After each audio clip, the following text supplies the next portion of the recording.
You're listening to Ecommerce, a Debutify podcast, your resource for one-of-a-kind insights into the world of e-commerce and business in the modern age. This is Joseph. I'll be presenting a wealth of industry knowledge from interviews with successful business people and our own state-of-the-art research. Your time is valuable, so let's go.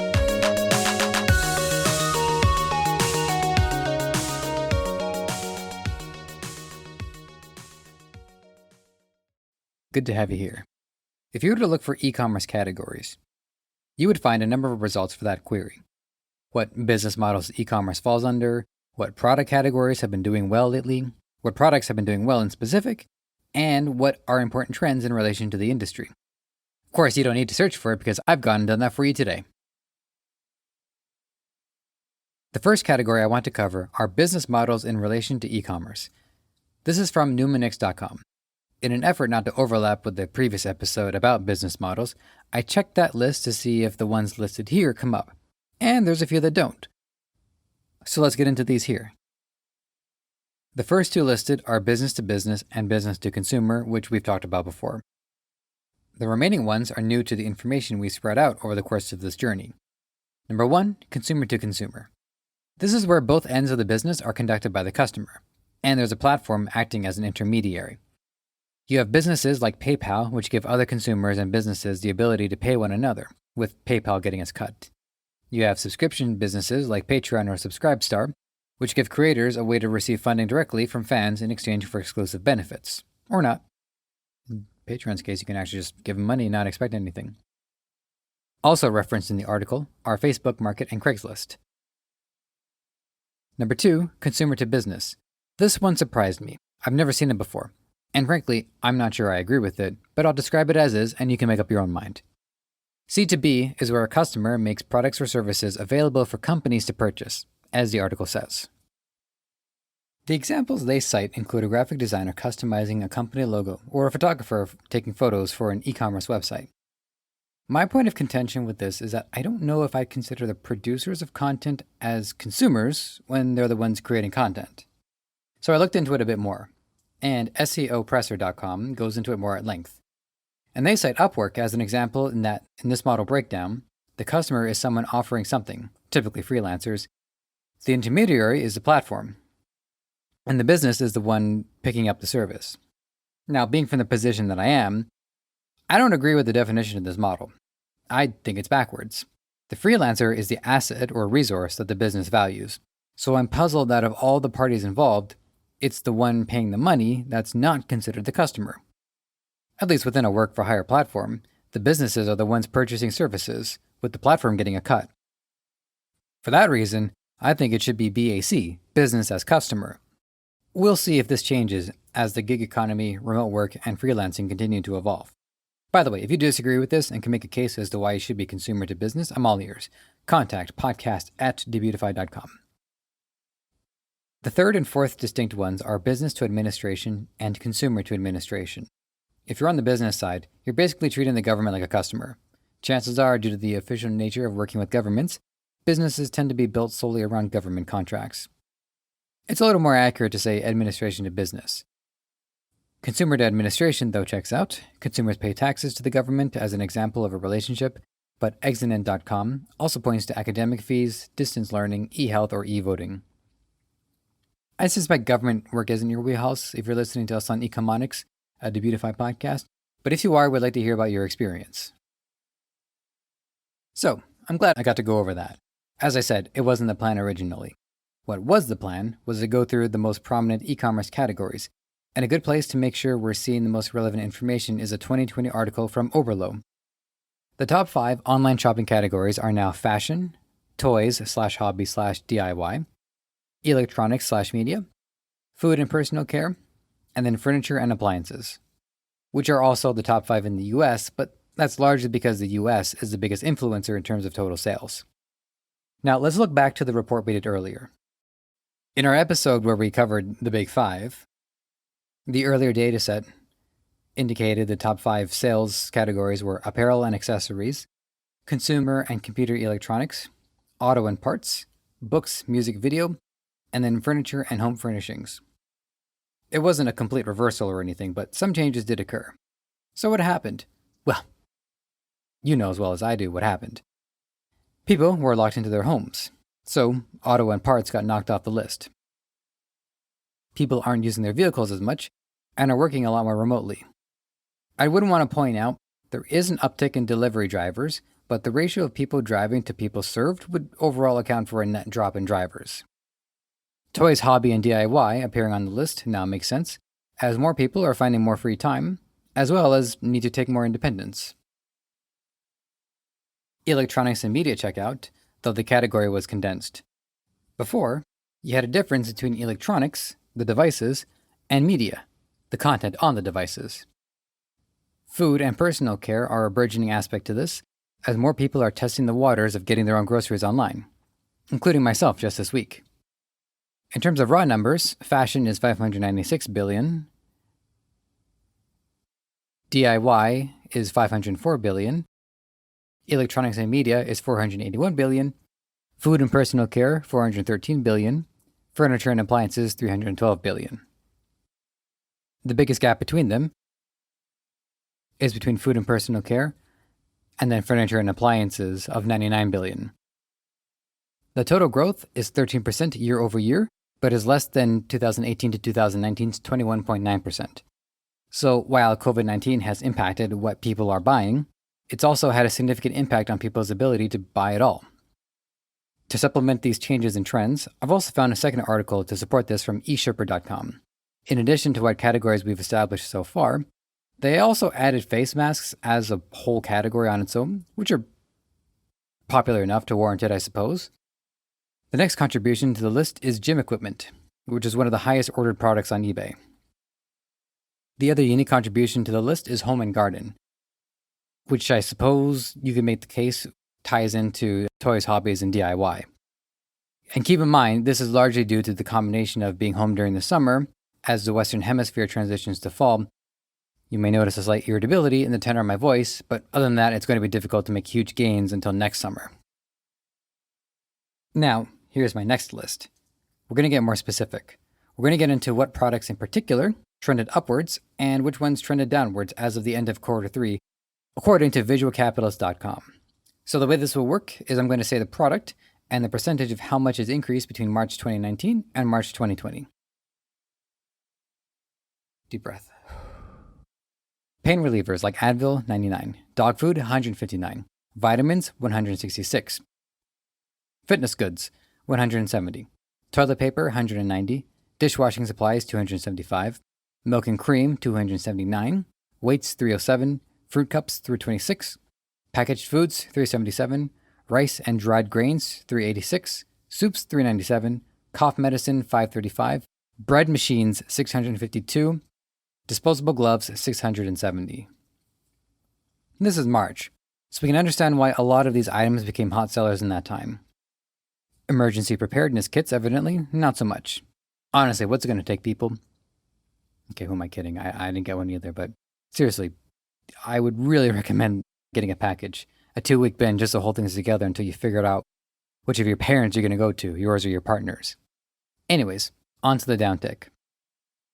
There are a number of items here, and they all check out based on the circumstances, but the disparity down is not as pronounced as the upticks. Luggage, 77. Briefcases, 77. Cameras, 64. Men's swimwear, 64. Bridal wear, 63. Men's formal wear, 62. Women's swimwear, 59. Rash guards, 59. Boys' athletic shoes, 59. Gym bags, 57. Party and event supplies, 55. Store fixtures and displays, 50. Drones, 50. Golf clubs, 33. And coolers, 30. So that we're all understanding this correctly, this means the higher the number, the steeper the decline and increase respectively. Again, what do we know from this? We know traveling was ground to a halt. We know big events were canceled or drastically reduced in scope. Golf courses, kind of surprising. Pretty distant pastime if you ask me. So based on what we've understood so far, what's your takeaway? Mine is, now that we're moving into a more pronounced, long-term situation regarding this pandemic, people are starting to adjust to this lifestyle because, well, we don't know if it's going to end. Warnings of a second wave have been coming through the nexus for some time now, and the West has a winter ahead of it. Depending on when you listen to it, the upcoming trends will change, but the purpose of this exercise is to analyze the data and draw conclusions, making it easier to do that in the future. I'll tell you my takeaway. Even if we all get the all clear tomorrow, there have been some significant changes to people's lifestyle. Remote work is proven, so the next major DIY innovation could be yours. Fashion will always reign supreme because the profit margins are too good, but to keep looking forward with fashion is to continue having your finger on the pulse. Understanding the way people live will help you understand what they need to wear to express themselves. And it's not just to others, it's to themselves as well. People are going to be at home more often, which means they'll be looking at themselves in the mirror at home more often. Are you going to sell them clothing intended for when they're at parties that they can't go to? Or are you going to sell them clothing that they can stand to see themselves in day after day? We can see with toys, hobbies, and DIY that more people are finding time to do something they enjoy. The worst case scenario might be someone who just can't quite get themselves able to do what they need to do, turning to pastimes to give themselves something to occupy their mind. On the more preferable scenario, you have people who no longer need to commute, realizing they saved about 10 hours a week on travel, give or take. Oh, and travel's not free. Selling electronics and media is hard for me to advise. It's something we've talked about before regarding liability. So if it were me, I'd focus on sourcing one good quality product and forging a site around it. Food and personal care are fourth on the list, and a lot of that, I suspect, has to do with the ability for dropshippers and e-com sellers to be willing or able to sell consumable product that we would eat or rub on our faces. Same goes for furniture and appliances. Okay, well, you don't rub your appliances or eat your furniture, but there are other roadblocks to wanting to sell those en masse. One of my mantras on the show is to buy cheap to test and then invest. So when I see e-commerce centered appliance markets, I usually see small countertop ones such as single-room air conditioning or dehumidifier. Now would be a good time to tell you about First Touch Personalization. I found a great article by SearchEngineJournal.com, which also provides some 2020 insights that highlight what we've been building on here, which is the dramatic and pronounced shift towards online life. SearchEngineJournal.com points to a few e-commerce specific facts here, which includes the growth rate within e-commerce, a 77% increase in online sales. They go on to say that of the people purchasing, 74% of shoppers will be people who don't normally buy online. Of the 7.4 million people who are doing an online checkout for the first time, 75% are boomers or older. And also, of these people, 80% of them say that if their online shopping experience is catered to their specific needs, they'll be back. This new wave of e-com customers for now are spending on necessities, the article says, which is backed up by the facts listed above. For us, this is good news. Well, as good as it gets under the circumstances. These shoppers are not tech-savvy, or are less tech-savvy than average, and so what's essential to servicing them is an experience that's fast, simple, and most importantly, relevant to what they need. This is where First Touch Personalization comes in. The example they cite is as follows. One goes to a physical store looking for hair care. They know they're in the right store most of the time, and then they rely on the assistance of the staff to narrow down the options to what they need in specific. Whereas when customers arrive at an e-commerce store equivalent, where things might not go so well for the business is when there is only one product on the landing page. Customers would be immediately dismayed by the lack of options. Once First Touch Personalization was implemented, instead of one product there were several, with each one tagged to be relevant to the customer's needs. The article goes on to make the case that without adhering to a digital transformation we're facing, your business is going to fall behind. The last category I can share with you today are what trends have been and will continue to shape the remainder of 2020 and beyond. This is a read from econsultancy.com. Number 1, data and AI. The first important point expressed in the article is that a lot of what we used as resources for data has changed. Customers, suppliers, and competitors have all needed to adapt to a drastic change in the world as we know it. So even as we evolve the show, we have to recalibrate the data we've accumulated. Although we'll eventually get the all clear, people have grown accustomed to this shift in lifestyle and may like to stay this way out of preference or out of concern that we might get hit by another pandemic in our lifetime. The article points out that big companies like Amazon and Alibaba are based on the principles of data-driven merchandising and product recommendations, aka matching customers with the products they're most likely to buy. The AI side of it is a little less clear. Since data is based on collecting information that's there, AI is based on optimizing processes for the future. It's got to make decisions, also referred to as machine learning. Here's what it's done for you and what you may not have realized. AI is what decides what display ads appear as you browse the web. This is true for Google's ad engine, which is their primary source of revenue. On social media, meaning Twitter, Facebook, and the like, they use machine learning to determine what you as a reader will see. Amazon as well has gotten in on it. In 2019, their ads business has generated $4.8 billion in revenue. They go on to talk about what machine learning does for task management. They can instantaneously select among 10,000 SKUs which one the customer might like. They'll rank your category pages to maximize your likely gross margin return, sort out customer requests so that your CS agents can work through them more easily, and guess what inclinations customers have in terms of their spending habits. Number 2 are digital skills, which make up almost all of my portfolio. eConsultancy points out that among the 10 richest people in the world, 4 got that way due to digital technology. Bezos, Gates, Ellison, and Zuckerberg. And then the remainder on that list depend on it to keep their business flourishing. Some facts to back this up include Inditex, a parent company of Zara. They had announced they were closing 16% of stores and are focusing that effort on cash and e-commerce. A logistics company, DPD, announced they're recruiting 6,000 plus people to provide digital support. And the UK government made an announcement that they need to upgrade their digital strategy, which eConsultancy speculates means trying to train people more digitally. Their third one is personalization, but we touched on that one already. Number 4 is competing with Amazon. It's something anyone not Amazon has to think about, but one interesting angle to keep in mind is that, let's say you want to sell through Amazon. As their $5 billion ad program continues to gain traction, sellers aren't just competing externally, but internally as well. They're forced to spend ad money within Amazon to have their product displayed. On the one hand, compared to spending ad money on Facebook where users might not be in a buying mood, the ad money spent on Amazon is to present your product to customers already looking to spend, or at the very least browsing.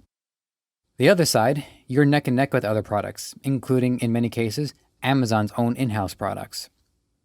How to deal with this is broken down into 7 subsections. Section A, which is a brand.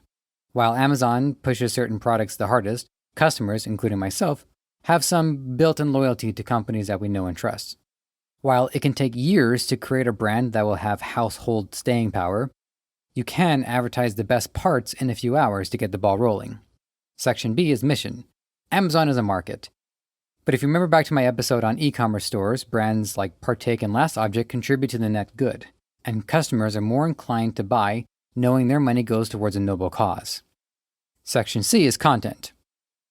Again, Amazon is bare bones in terms of a creative voice.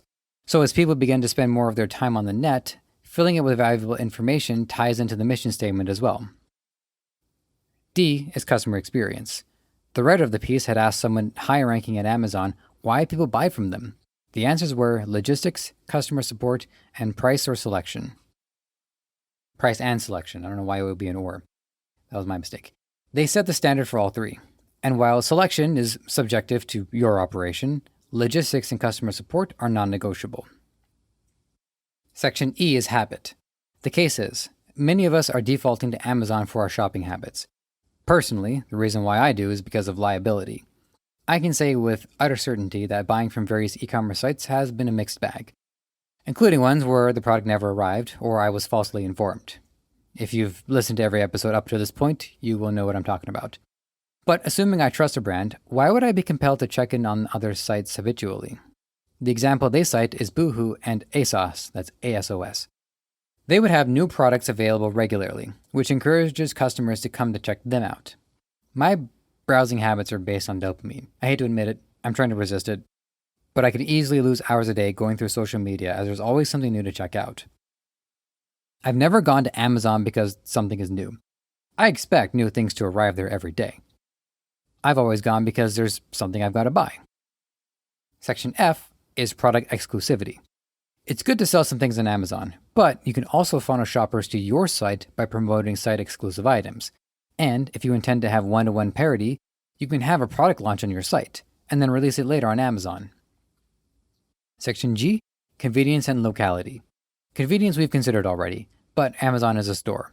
And you don't see them putting their store in other physical stores, which are still around, I might add. But you can get your product into those stores and help support that business and community by doing so. Number 5, responding to changing customer behavior. These changes are short-term and long-term, which we've been thinking about already. But here are the subsections we can get into detail on. There's category shift, which we've talked about above, an openness to new brands, which is a result of people going online and seeing products and brands they'd normally not see going to a store. Next is e-commerce by default, which is simply ordering something online now versus going to that same company's physical location that's 20 minutes away. And last on this subsection is price and return sensitivity. Where brick and mortar has an advantage is the ease of returns. Going to the store to bring something back opens the customer up to trying other products in case an exchange is a better option. Customers are reluctant to go to the post office, says the article, and I'm in agreement.